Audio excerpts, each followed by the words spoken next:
படைத்தான் இறைவன் உனையே, மலைத்தான் உடனே அவனே. அழகை படைக்கும் திறமை முழுக்க உன்னுடன் சார்ந்தது, என் விழி சேர்ந்தது. விடிய விடிய மடியில் கிடக்கும் பொன்வினை உன்மேனி மீட்டட்டும் என் மேனி. இறைவினில் வந்து கலந்திடு, வீரல் பட மெல்ல கனிந்திடு. உடல் மட்டும் இங்கு கிடக்குது, உடன் வந்து நீயும் உயிர் கொடு.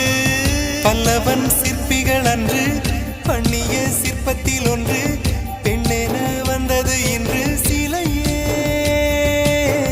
பல்லவன் சிற்பிகள் அன்று பண்ணிய சிற்பத்தில் ஒன்று,